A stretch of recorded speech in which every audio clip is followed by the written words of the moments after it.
بسم اللہ الرحمن الرحیم۔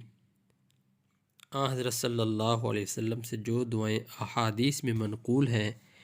ان کے سرسری مطالعہ ہی سے انسان اس نتیجے پر پہنچے بغیر نہیں رہ سکتا کہ یہ دعائیں آپ صلی اللہ علیہ وسلم پر بطور خاص القاء فرمائی گئیں،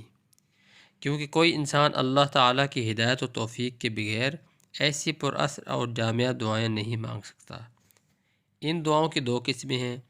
ایک وہ دعائیں ہیں جو حضرت صلی اللہ علیہ وسلم نے خاص مواقع پر موقع کی مناسبت سے مانگی ہیں، اور دوسری وہ دعائیں ہیں جو عمومی نوعیت کی ہیں اور کسی خاص موقع سے متعلق نہیں۔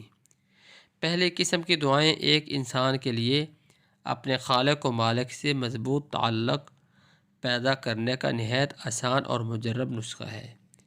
اللہ تعالیٰ نے ہماری بھلائی کے لیے ہمیں حکم دیا ہے کہ اللہ تعالیٰ کا کثرت سے ذکر کیا کریں، لیکن ایک انسان جو اپنی معاشی ضروریات پوری کرنے کا بھی محتاج ہے، بسا اوقات دنیاوی مصروفیات میں لگ کر ذکر اللہ کی نعمت سے محروم ہو جاتا ہے۔ حضرت صلی اللہ علیہ وسلم نے اس محرومی سے بچانے کے لیے صبح و شام کے مختلف کاموں کے وقت خاص ذکر اور دعائیں تلقین فرما دی۔ یہ دعائیں دنیا و آخرت کے تمام مقاصد کے حصول کے لیے بہترین دعائیں ہیں۔ اس کے علاوہ ان کا بہترین فائدہ یہ ہے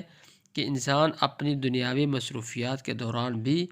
کوئی کام روکے بغیر ذکر اللہ کی نعمت سے فیض یاب ہوتا ہے، اور اس طرح تعلق مع اللہ میں ترقی ہوتی رہتی ہے، اور یہ دنیاوی مصروفیات بھی عبادت بن جاتی ہیں۔